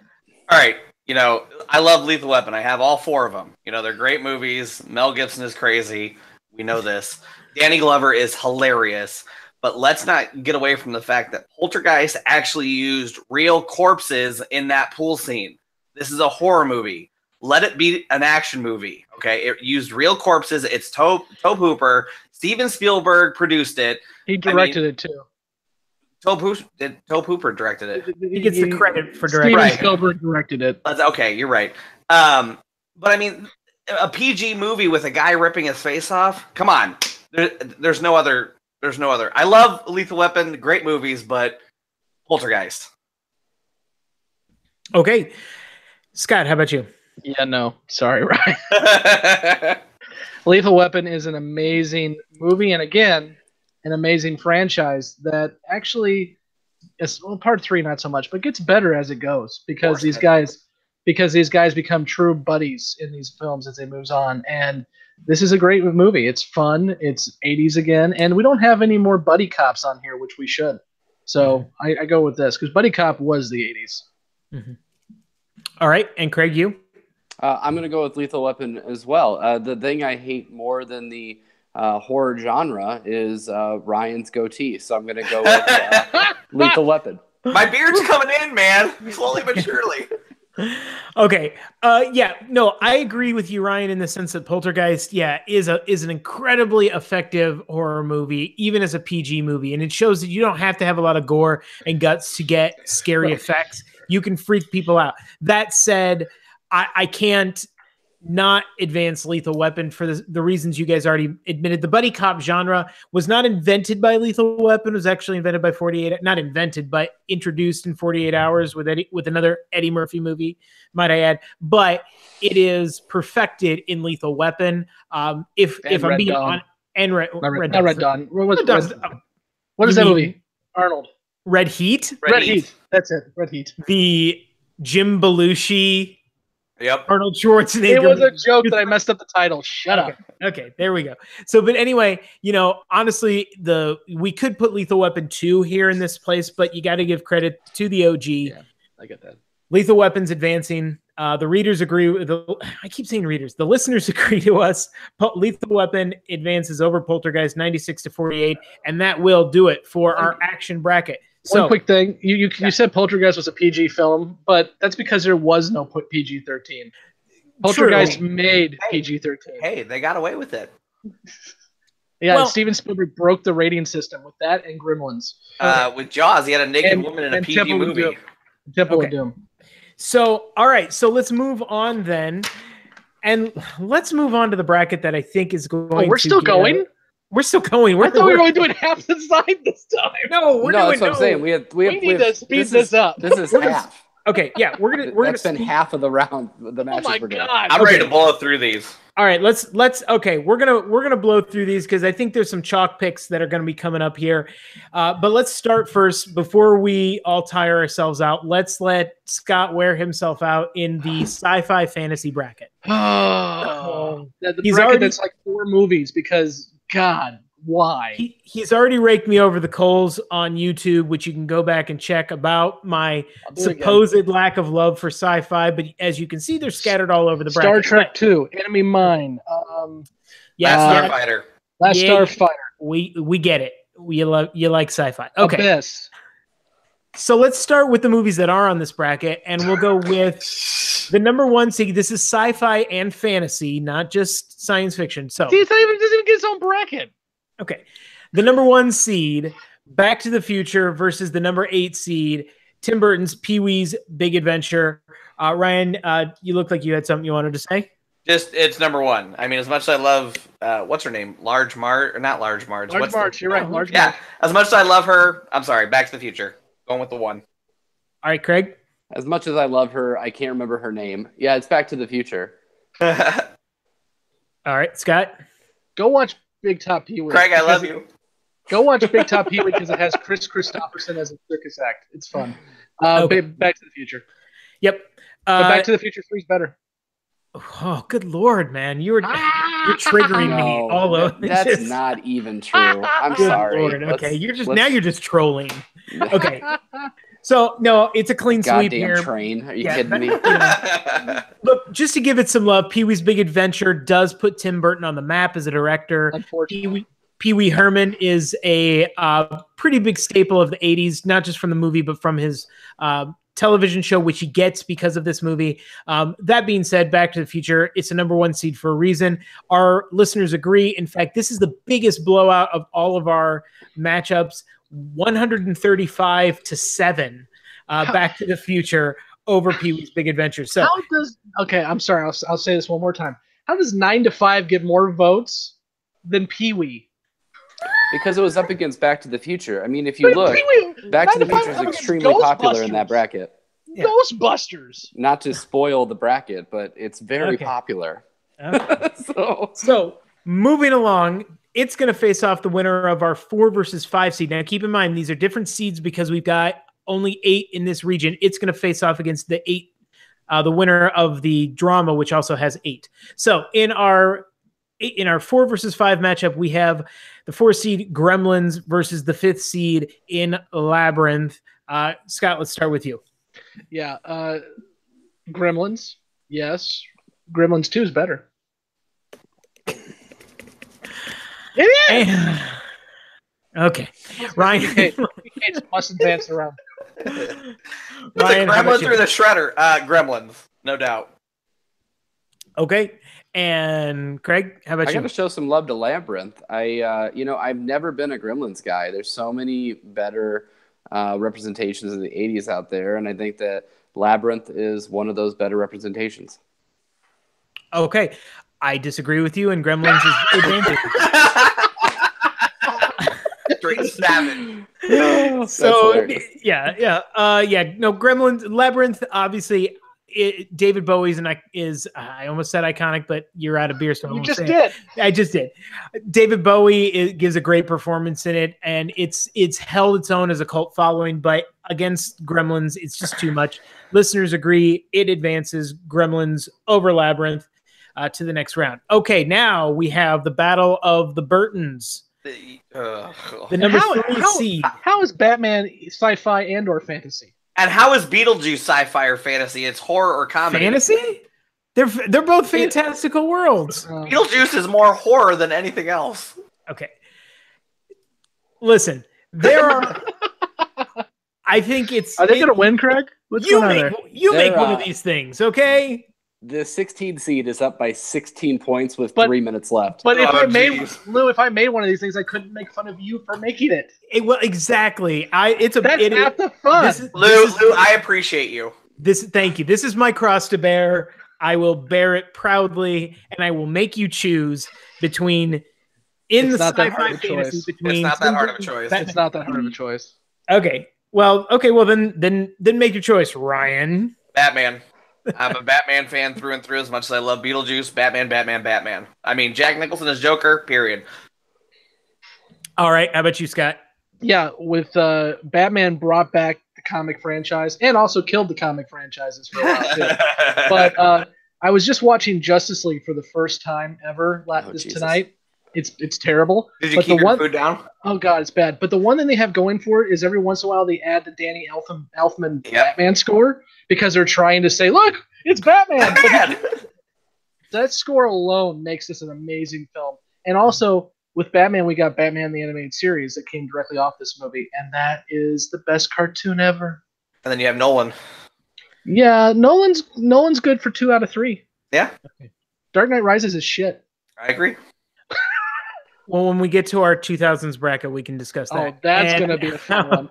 How about you, Craig? Batman or Beetlejuice? I'm going to go with Batman, but I will preface it by saying something controversial, and that is that when going back to Tim Burton's Batman, yes, you got to understand its place in history, but at the same time, it's really a bad, poor representation of Batman as a character.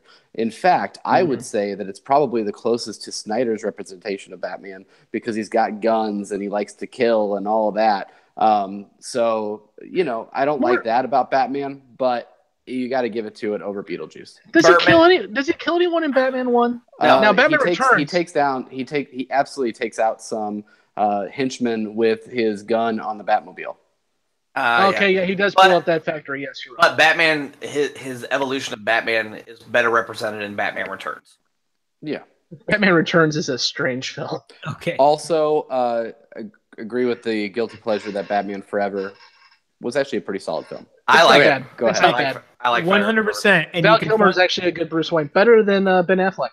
And you can find the Batman Forever episode in our archives. But yeah, I'm gonna go with the clean sweep. I love Beetlejuice. I watch it every Halloween for me, but you can't undersell how important Batman was and how huge that movie was. And we talked about that on the Batman Forever podcast about the merchandising and how ubiquitous Batman the logo, the Batman logo was in 1989. It's the biggest movie of 89. It's one of the biggest movies of the decade. Beetlejuice, I think, has aged better. And so I think it wins on that. But yeah, nope, I'm going with Batman. Listeners agree. It advances, and it's going to take on the winner of our last matchup in the sci-fi fantasy, and that is the number 2 seed, The Empire Strikes Back, versus the number 7 seed, Ridley Scott's Blade Runner. Scott, let's start with you. I'm going to say it right now, and everyone can hate me for it. Blade Runner is not that good of a movie. I've tried to watch it so many times. I've tried to understand what I'm missing. It's dark. It's dreary. The actors, for the most part, are boring. The story is pretty rote.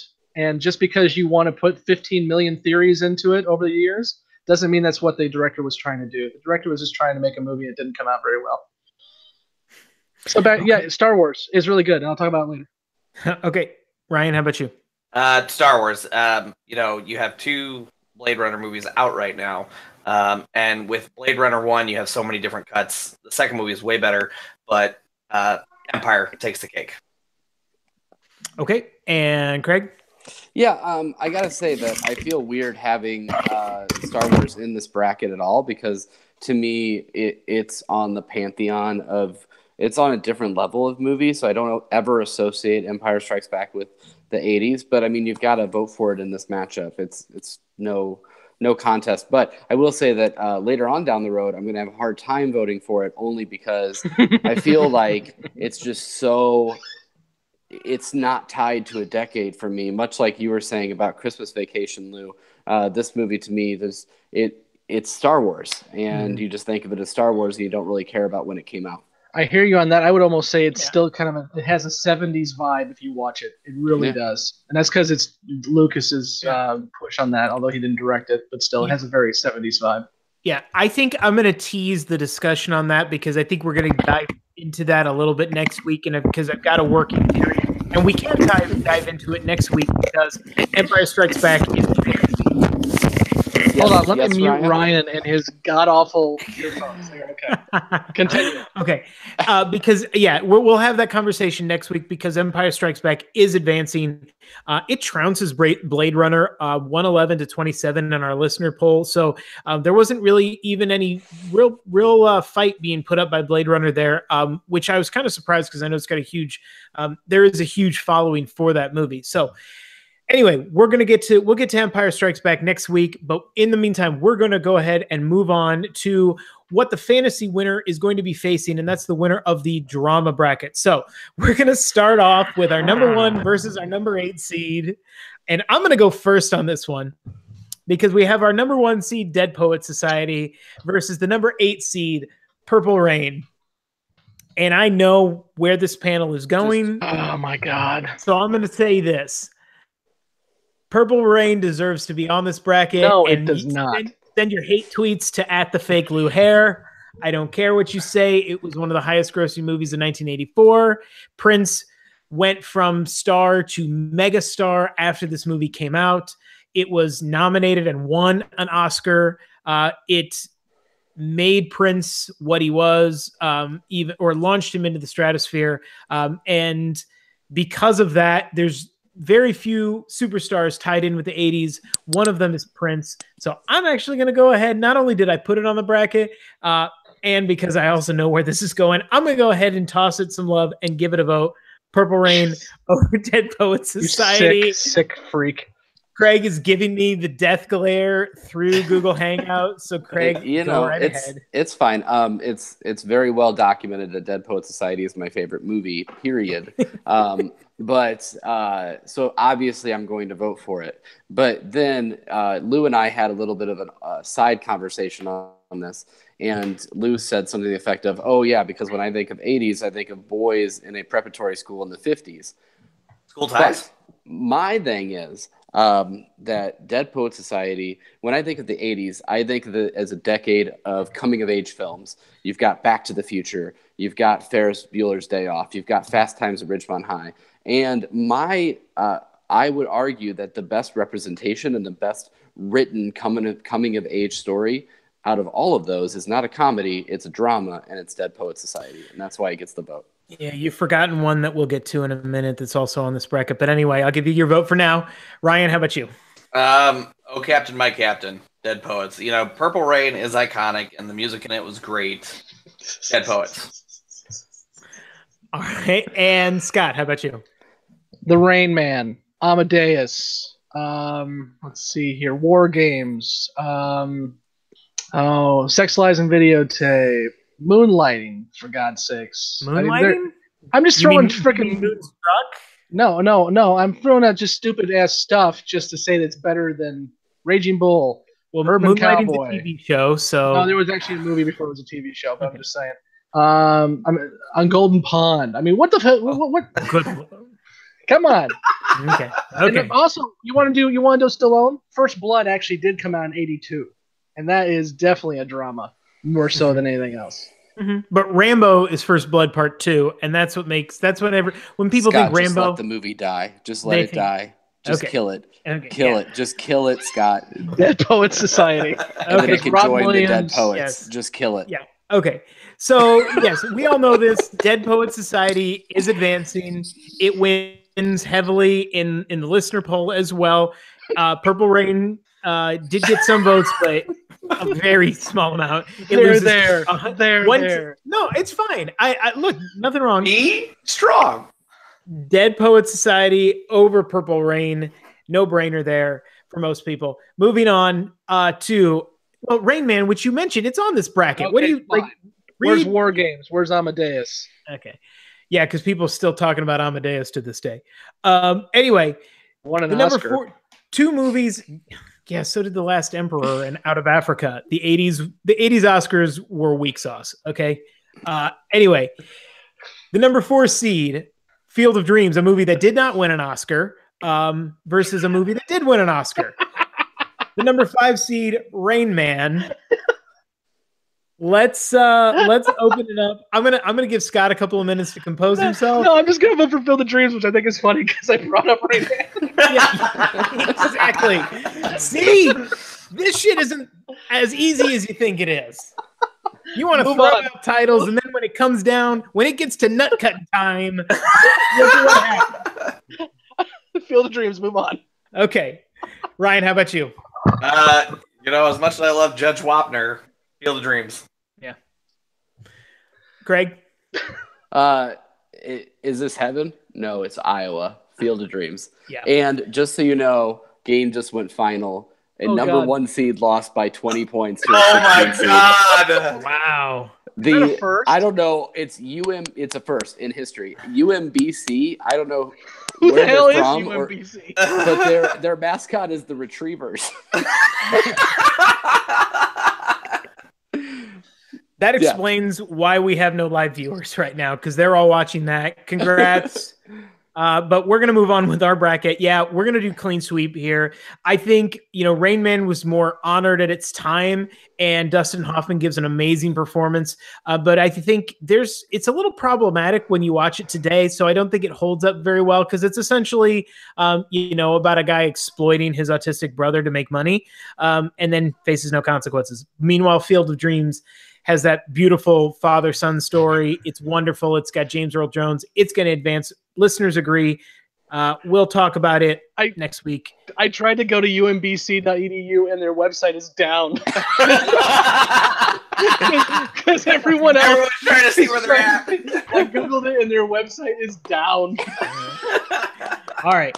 Well, our website is up, thefrontrowmoviereviews.com, where you can find all of our podcasts, including eventually this one at some point. Oh man! And we're gonna close. We got 2 more matchups in the drama bracket. We've got we're gonna have an Oliver Stone showdown here. The number 3 seed Wall Street versus the number 6 seed in Platoon. I'm really interested to see how this one shakes out. This is another close one from our listeners. Ryan, let's start with you. Greed is good, but not good enough to beat the definitive Vietnam movie in Oliver Stone's Vietnam trilogy, Platoon. You've got so many great performances. I'm sorry, Platoon. Mm-hmm.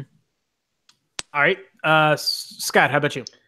Yeah, some will say that Platoon is... What is that? Is somebody like smacking something? It might be my earbuds. It probably is. Okay. Some people will say that Platoon was trying to be Apocalypse Now. I would say that Platoon's better than Apocalypse Now, and Platoon is an amazing film that deserves to be here. Wall Street's good, but Platoon is amazing, and I wish more people would check it out because it's a very good movie. Mm-hmm. It was one of the first DVDs I ever owned. All right, Craig, how about you? Well, I mean, Wall Street's almost become like inspired by a true story now that Gordon Gekko is president. But I would say Platoon. And sorry, my earbuds are popping. They don't want to work tonight, just like Virginia's basketball team. But no, I would say Platoon. Okay. All right, so it's advancing anyway, and the listeners agree. So and we'll talk about Platoon next week more. So I'm going to give some love to Wall Street. And yeah, you mentioned the line earlier, Ryan, of greed is good, and Gordon Gekko being. There's a movie to me that really portrays the business side of the 80s better than I think any movie does. So I'd love to see this go a little deeper. I'm a little disappointed it's not, but hey, I made the bracket and this is what I deal with. Because I do think Platoon's probably a better movie, but I do think Wall Street's a better representation and speaks on the culture of the 80s really well. And I do think you should check it out if you haven't seen it, because I do think there's a lot that we can learn from it, and that's things about it that are very prescient. That being said, Platoon is advancing.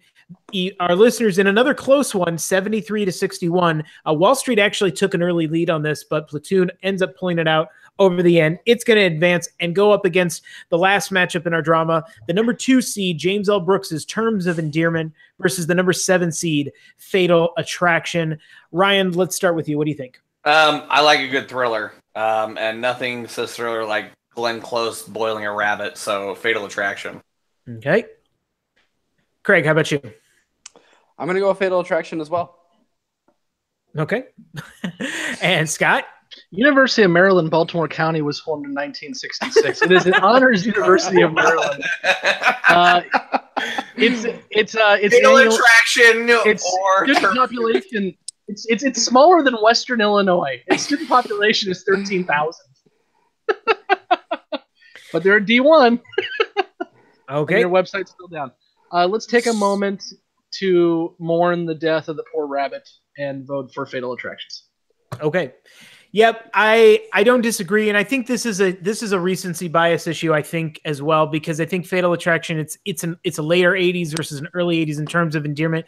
James L. Brooks would go on to make better movies in terms of endearment. He'd do Broadcast News. He'd do As Good as It Gets. But in terms of endearment, was a huge hit in the early '80s. It won an Oscar for Shirley MacLaine and Jack Nicholson. It's James L. Brooks' big coming out party as a filmmaker, so I do think it deserves its spot on this bracket. That being said, Glenn Close's performance is one of the best movie villains of all time. You can even debate maybe how much of a villain she is, but so I've got no problem with it advancing, and our listeners agree. 76-58, Fatal Attraction moves on. All right, we are in our last region. Here we are. Let's start with the romance section, and we're going to start with the number 1 seed, The Princess Bride, versus the number 8 seed, Pretty in Pink. Craig, let's start with you this time. Who you got? Well, I feel like I should go with the 8 seed just because that's what happens now. But the number 1 seed, Princess Bride.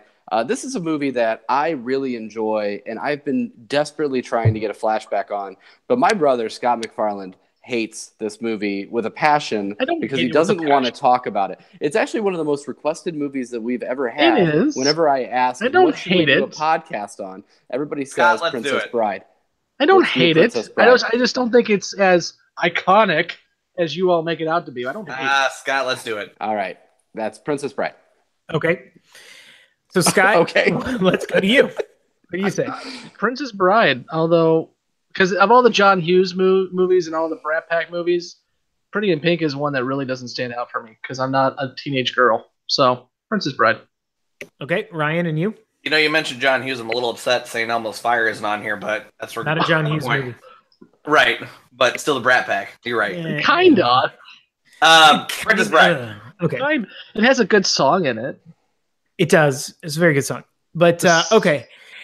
No, if Andy chooses Ducky, maybe Pretty in Pink would get my vote, but she doesn't. So it doesn't. Princess Bride moves on.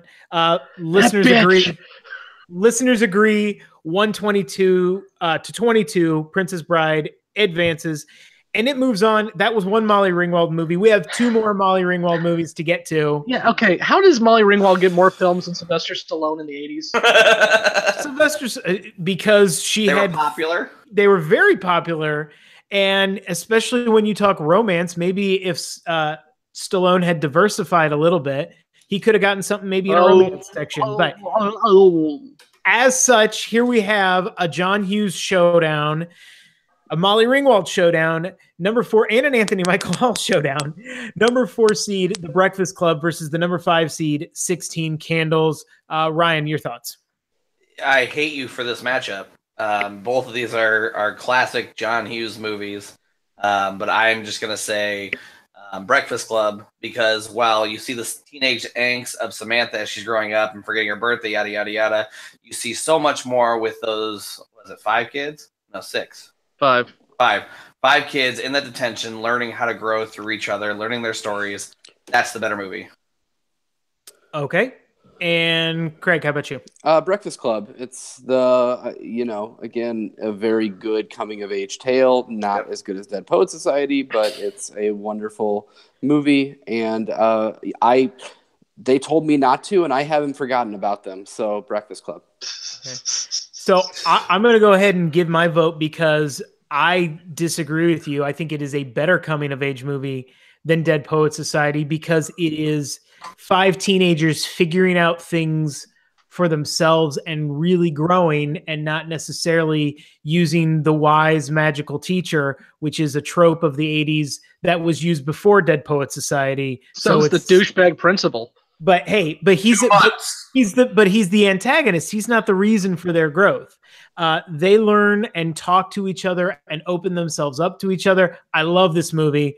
It gets my vote over. I enjoy 16 Candles too, but Breakfast Club I think is maybe the best coming of age movie of the 80s. And if it ever makes it to a showdown with Dead Poet Society, which it probably won't, we'll talk about it more. But how about you, Scott? And when it gets to Dead Poet Society, it will lose. Breakfast Club is fine. Okay. And this is not my genre. I'm sorry. Okay. Well, they can't all be sci-fi, Scott. We can't have 64 sci-fi I'm movies. good with action too. You just diluted it with horror. Yeah. So listeners agree. Breakfast Club over 16 Candles. 16 Candles, I do think should get some love. It's a great movie, but it's not as good as Breakfast Club. So moving on, the number 2 seed, Dirty Dancing, versus another 1980s dancing movie. The number 7 seed, Footloose. This is maybe the most controversial matchup that I put because people were very mad that I put Footloose so low, but that's that's what upsets are for. But so will it be an upset or will Dirty Dancing advance? Let's start with Scott. I'm gonna go with Footloose. Yeah, sure. Okay. This is not my genre. I'm sorry. Well, here's the deal. I'm going to go next. Sorry, Lou. I think that it shows the cultural relevance. I love Footloose. And if you play that at a wedding and I've been drinking, I go hog wild with that song. But much to John Lithgow's chagrin. But I have to say that the ad that won the Super Bowl this year was Eli Manning and Odell Beckham doing the scene from Dirty Dancing. It's one of those scenes that has been replicated over and over and over again. The line, "No one puts baby in a corner," is one of those lines that would be probably on the AFI's list, I imagine. So it's one of those that I think you got to give it to Dirty Dancing here. I'm sorry, Kevin. All right. How about you, Ryan? Seeing how I proposed after seeing Dirty Dancing live, I would probably be burned by the stake by my fiance. You were the one person that watched that, by the way. No, it's my fiance's, one of my fiance's favorite movies. I took her to go see it. It's now one of her favorite movies because I proposed after it. So I'm going to go with Dirty Dancing. Yeah, I think if you're talking for the female demographic, because I'm right with you. If my wife told me to pick Dirty Dance, if I told my wife I'd pick Footloose over Dirty Dancing, I'd probably be sleeping on the couch. But she's already in bed by now, so I'm going to vote for Footloose because anarchist. Yes, no, I agree with what you said, Craig, about the lift, and there are lines there that matter. I think is probably held the test of time better than Footloose has, but I think that Footloose, I'm going to give it the nod just because of its impact when it came out. I don't think Dirty Dancing gets made if Footloose isn't a hit. So because of that, I'll give the nod to Footloose.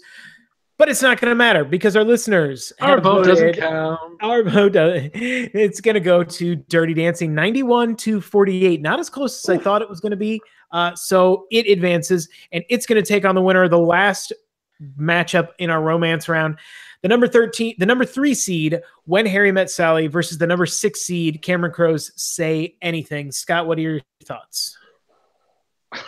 Can we move on to the other categories, please? I get it. You hate love. Let's move on.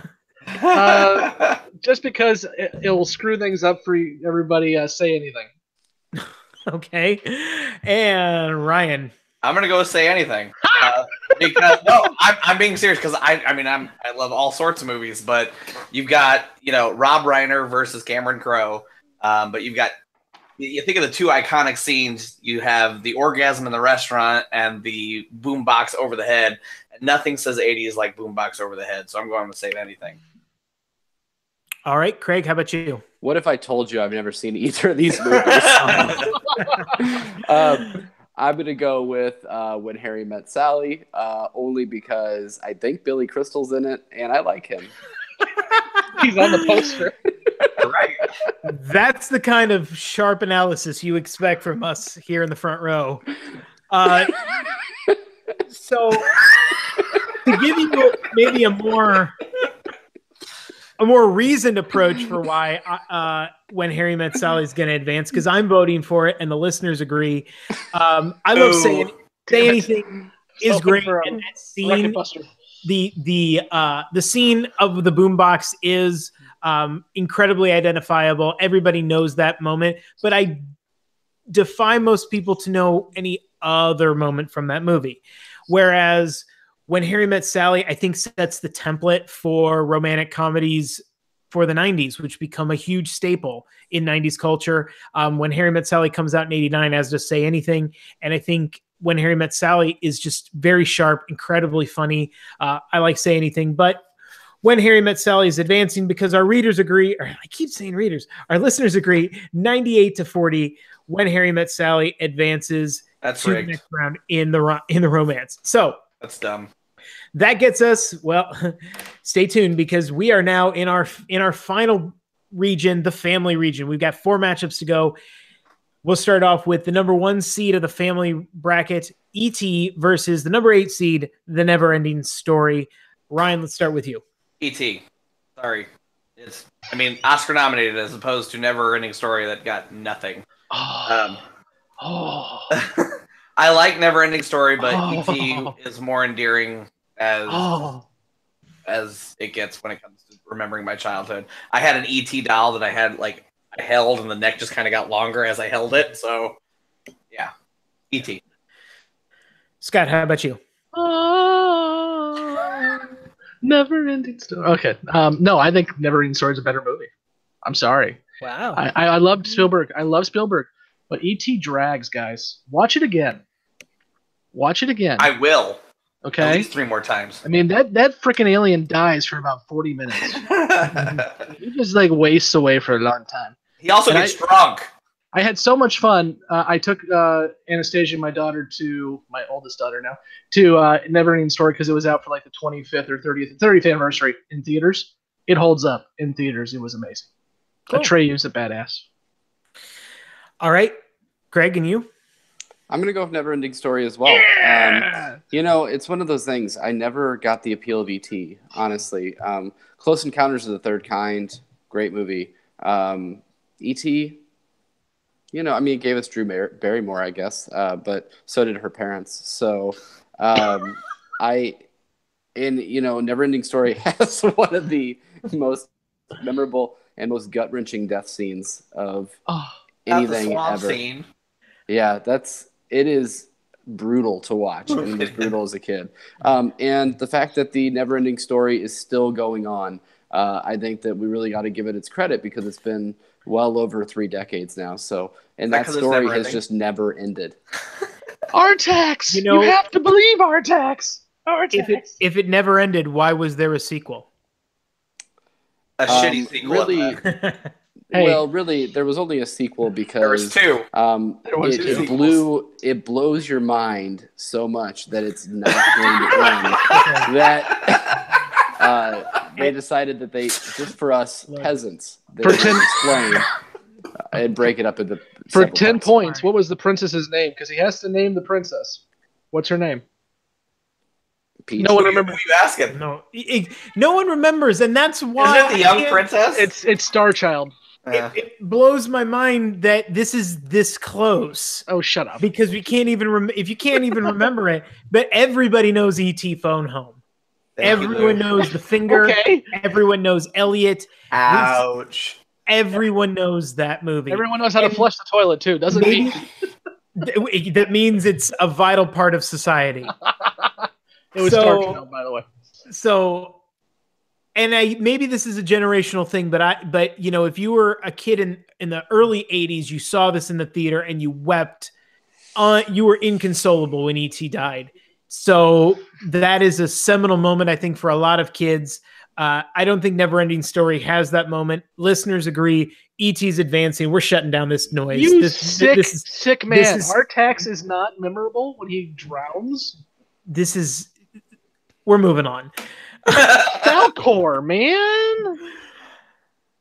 Moving on. It's E.T. advances. And it's going to take on failure. It's going to take on the winner of the 4 versus 5 matchup. Disney, a Disney property versus a future Disney property. The Little Mermaid versus The Muppets Take Manhattan. I'm going to go with the most obvious pick first, and we're going to go ahead and let Mr. Disney tell us why Little Mermaid's getting his vote. Go ahead, Craig. This is actually really tough for me because I love Muppets Take Manhattan so much.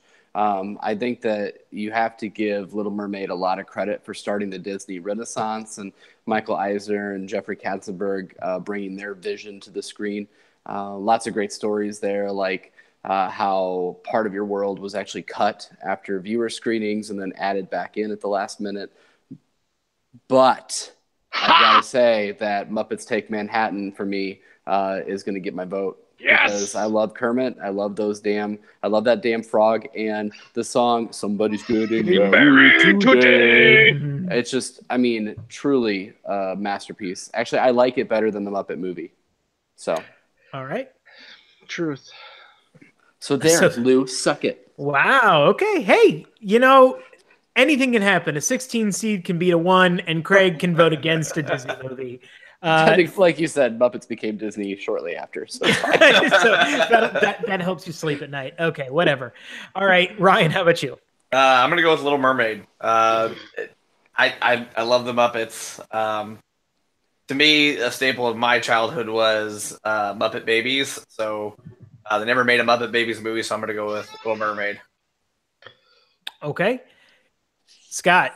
Yes, what we want to tell little girls is that in order to find happiness, they have to give up everything that they are and become a mute and be able to screw a prince. And that's how you become a better person than what you are. You understand that literally Christian Andersen. Wait, literally the entire story. She dies in the original. I know. Literally the entire story is them fighting that. That's like... So you understand that that's not the message of the movie, right? Because literally that's what happens because she's dumb, and then she realizes she has her own voice. Can I chime in? I'm only voting for this because originally it was conceived as a horror movie or horror story. I'm done. Okay. Muppets Take Manhattan because somebody is getting married today. Okay. And Land Before Time should be on this bracket too, by the way. Good Lord. Okay. No, okay. Real quick. I'm sorry. We're so close. The fact that there are no Don Bluth films on this bracket at all, Don Bluth, is something I have to say is a problem. Feifel, which is American Tail, Land Before Time. Oh my God. All right. Well, they're not on the bracket, but I'll tell you what. Thanks, Amblin. We're going to break with our listeners for the first time this round. Our listeners voted Little Mermaid, and I respect your opinion, loyal listeners. But I got to say, The Little Mermaid to me doesn't feel like an 80s film because it does come out in 89 and it is tied in with the Disney Renaissance that happens in the 90s. It feels more like a 90s film to me, even though I've probably seen it more now that I have a daughter than Muppets Take Manhattan.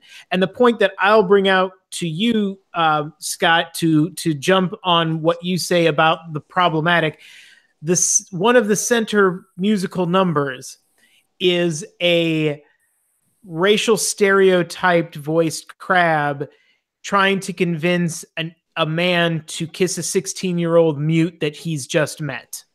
Take her quietly and fast. Slightly problematic. Okay, meanwhile, you have Miss Piggy marrying Kermit. And that, my friends, is true love. Muppets Take Manhattan is advancing in an upset. It's going on to the next round.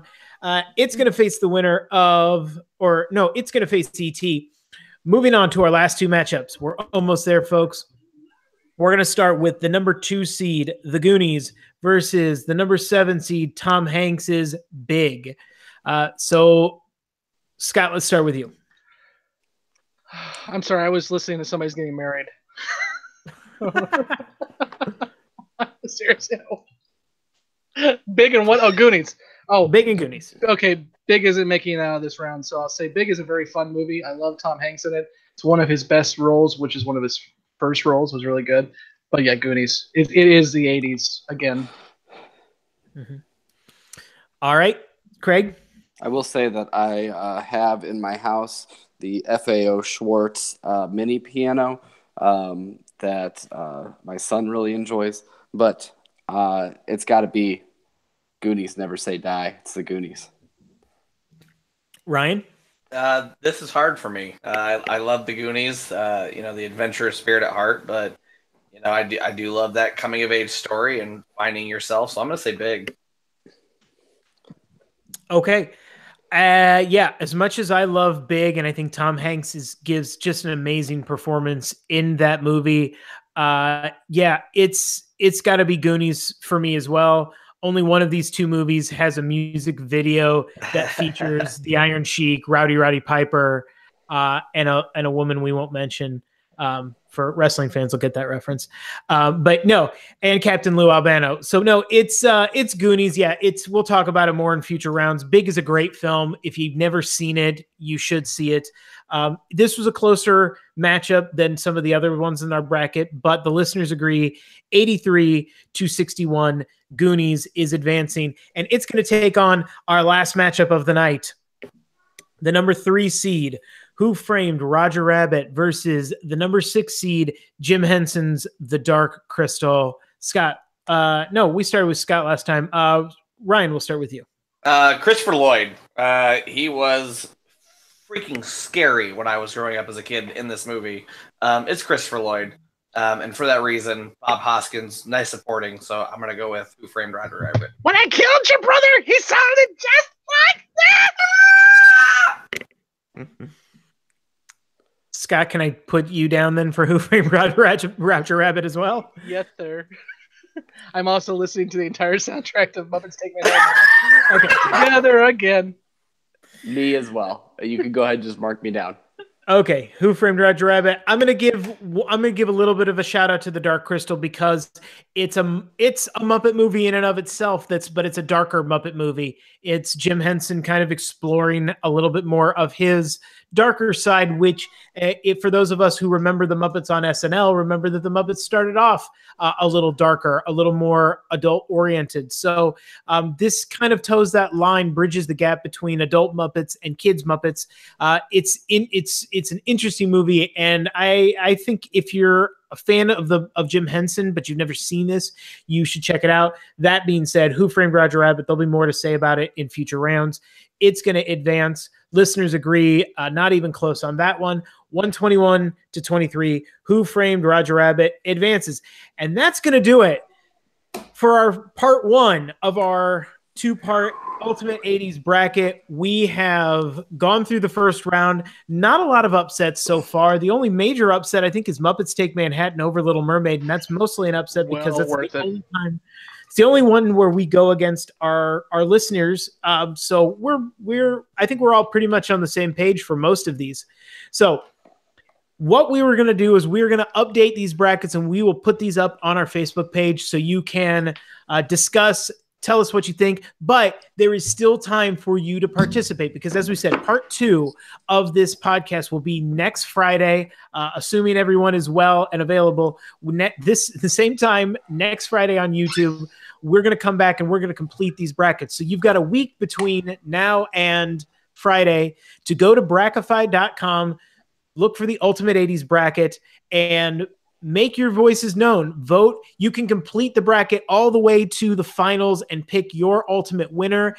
And those stats will go in and have an impact on how this bracket plays out. For better or worse. For better or worse. And just know, if you vote for The Little Mermaid in the first round now, your vote is done.